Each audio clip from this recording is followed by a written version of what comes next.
President, do you plan to reduce the tariffs that your government put on Israeli goods, 17%? On where? On Israeli goods, the 17%. Do you plan well, to we're reduce talking it? about a whole new trade. Maybe not. Maybe not. Don't forget, we help Israel a lot. You know, we give Israel $4 billion a year. That's a lot. Congratulations, by the way. Welcome back to the Government Report.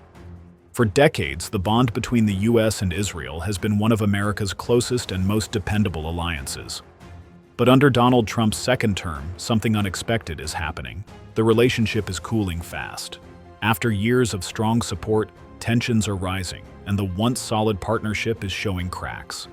Recent clashes between Trump and Israeli Prime Minister Benjamin Netanyahu have left many wondering. Is the U.S. turning its back on Israel? What's behind this sudden shift, and what does it mean for the future? In this video, we will tell you everything in detail and explore the reason why Donald Trump cut ties with its closest ally, Israel. Trump's Middle East tour excludes Israel. Donald Trump once called Netanyahu a great friend and said no U.S. president had done more for Israel than he had. However, the strong connection began to weaken as early as late 2020. After the U.S. election in November, Netanyahu was quick to congratulate Joe Biden on his victory, even while Trump was still contesting the results.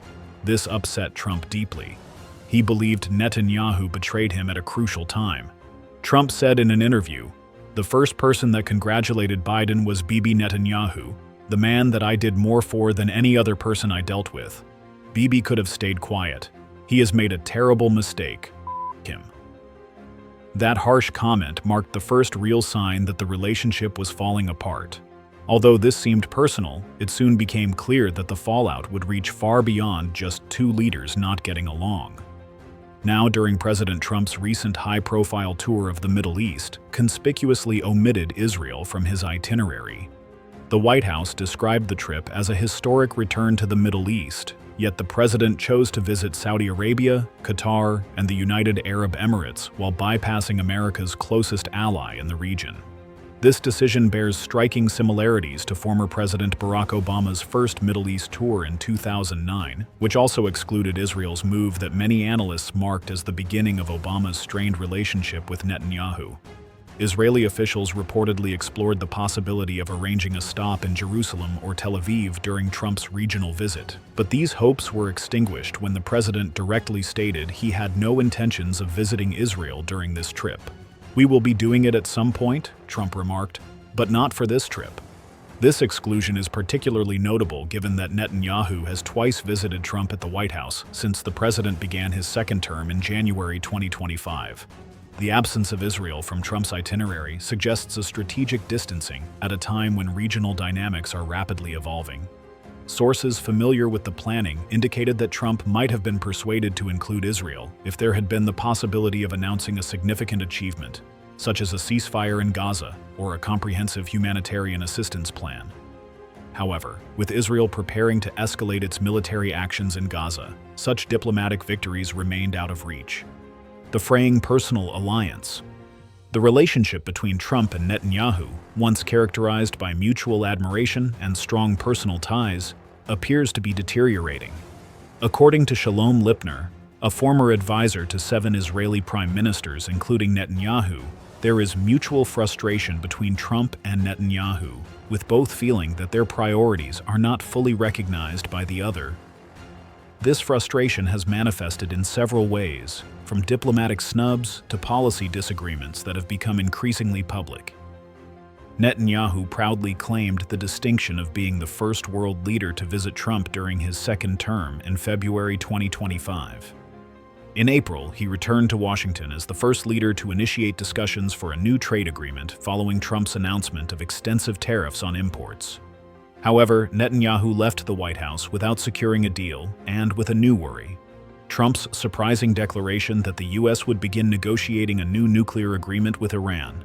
The deterioration of personal rapport between the two leaders has been accelerated by what appears to be Trump's growing impatience with Netanyahu. During an Oval Office meeting, Trump dismissively remarked, "We provide Israel with $4 billion annually. That's substantial. Congratulations, by the way." This statement reflects a recurring theme in Trump's worldview.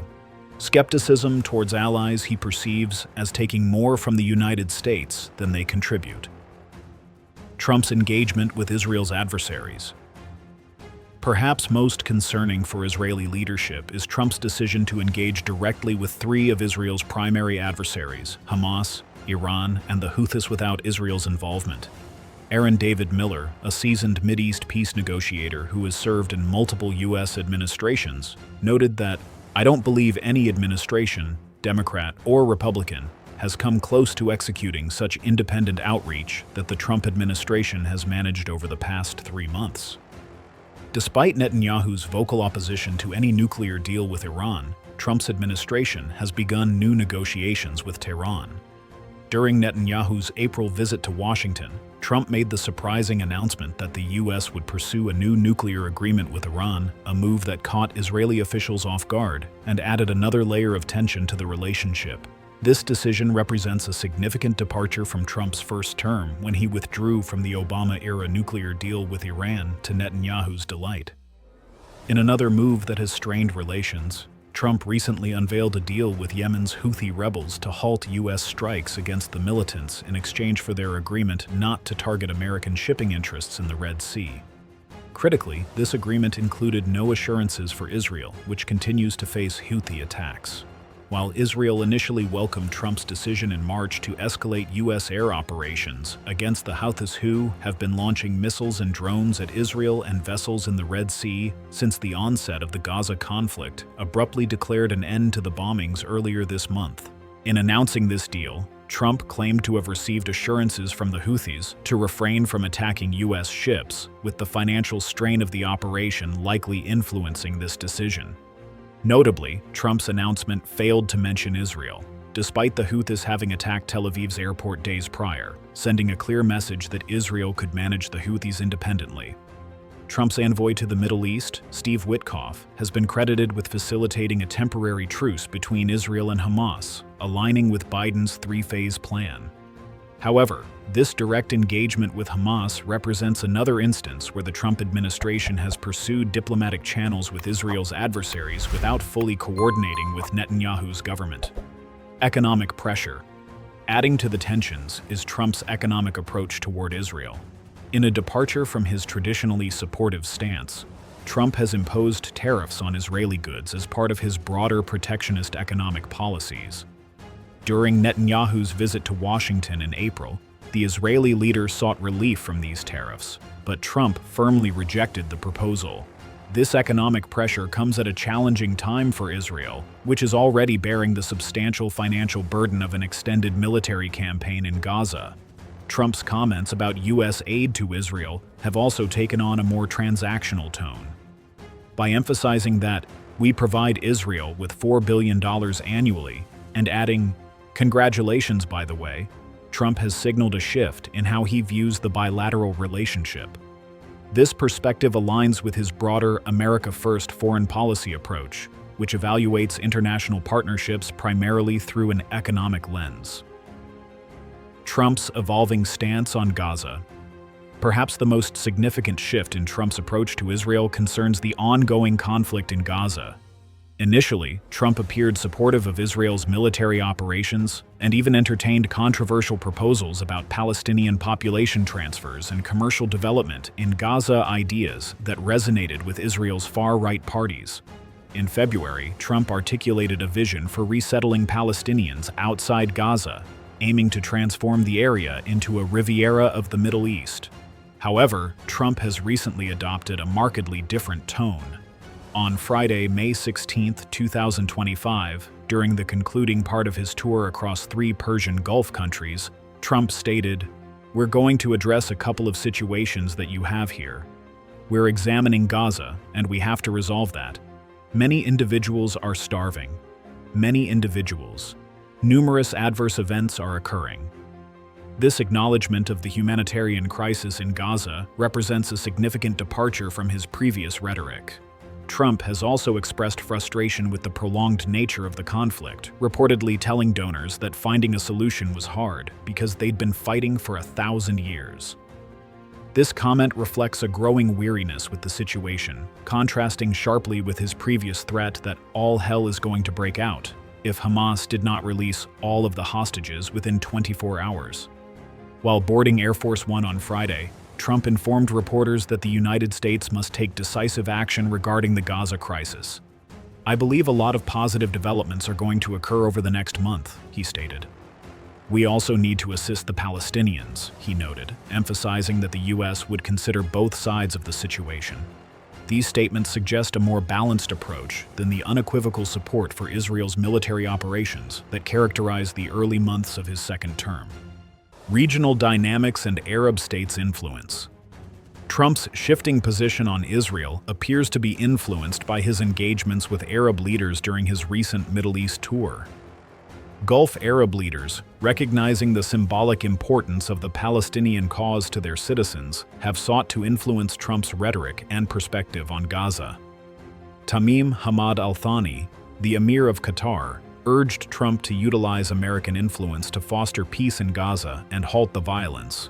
The dream of normalization between Israel and Saudi Arabia, once the crown jewel of Israel's diplomatic strategy, appears increasingly remote while Gaza remains a war zone. During Trump's trip, Gulf leaders, backed by Egypt, Jordan, and Morocco, likely used their private conversations with him to advocate for an end to the Gaza conflict, a position that directly contradicts Netanyahu's current strategy. Their access to Trump creates a multilateral pressure point that Netanyahu cannot easily dismiss, particularly given the U.S. president's demonstrated willingness to act independently on regional issues. One telling moment during Trump's visit occurred when he expressed a fervent wish for Saudi Arabia to join the Abraham Accords, the 2020 agreement in which several neighboring countries established diplomatic ties with Israel. This statement was met with silence from the audience, reflecting the significant disapproval among the Saudi populace regarding normalization with Israel, particularly in light of the ongoing war in Gaza. Saudi officials have consistently maintained that any recognition of Israel would depend on the establishment of a Palestinian state. Netanyahu's diplomatic isolation. Netanyahu now finds himself in an increasingly difficult position both domestically and internationally. The Israeli leader must navigate between his coalition partners' maximalist demands for the reoccupation of Gaza and the regional reality of strong objection to these measures. The far-right elements in Netanyahu's government continue to advocate for extended military actions in Gaza, while growing public pressure demands the release of hostages held by Hamas. Unlike his dealings with previous U.S. administrations, Netanyahu currently has minimal leverage in Washington, according to Alon Pincus, a former Israeli diplomat. "There's nothing that Israel has that Trump wants, needs, or that Israel can give him, unlike the Saudis, Qataris, or Emirates," Pincus noted. This lack of leverage has diminished Netanyahu's ability to influence U.S. policy in the region. Adding to Netanyahu's challenges, Israel's recent planned military operation to send large numbers of troops to seize areas of Gaza was postponed until after Trump visited the region. This timing adjustment demonstrates how Israeli military planning now must account for Trump's diplomatic schedule and potential reaction reversal from the early days of Trump's presidency, when U.S. policy seemed to align seamlessly with Israeli objectives. Future U.S.-Israel relations. While the current tensions do not represent a complete rupture in U.S.-Israel relations, they do signal a significant recalibration. Daniel Shapiro, former U.S. ambassador to Israel, emphasized that Trump's focus on domestic interests may limit his willingness to consider Israeli perspectives. As Trump's administration increasingly adopts an America First approach, it appears that more isolationist elements are gaining traction, leading to genuine divisions with Israel over negotiations with Iran and responses to Houthi aggression. The lifting of sanctions against Syria, despite Netanyahu's reported objections, illustrates this new dynamic. Trump appears prepared to pursue his regional agenda with less deference to Israeli concerns than during his previous term. The transition from Biden to Trump has not yielded the blank check for Israeli military operations that some in Netanyahu's coalition may have anticipated.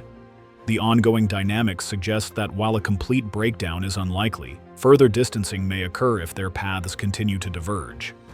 Netanyahu, constrained by his far-right coalition partners and domestic political pressures, has limited room for diplomatic maneuver. Meanwhile, Trump, emboldened by warm receptions during his Middle East tour and focused on his America First agenda, appears increasingly willing to chart an independent course in the region, even when it contradicts Israel's preferences. The days of unquestioning U.S. support for Israel's policies appear to be fading, replaced by a more transactional approach that weighs American interests against the costs of an unwavering alliance. Netanyahu, accustomed to leveraging personal relationships with U.S. presidents to advance Israeli objectives, now faces a Trump administration that is increasingly willing to act independently and even contrary to Israeli preferences. As the Gaza conflict continues and regional dynamics evolve, the trajectory of U.S.-Israel relations remains uncertain. What is clear, however, is that the special relationship between these longtime allies is undergoing its most significant transformation in decades, with potentially far-reaching consequences for the future of Middle East peace and stability. What do you think? Is Trump reshaping the future of U.S.-Israel relations for better or worse? Let me know in the comments below, and don't forget to hit that subscribe button for more updates.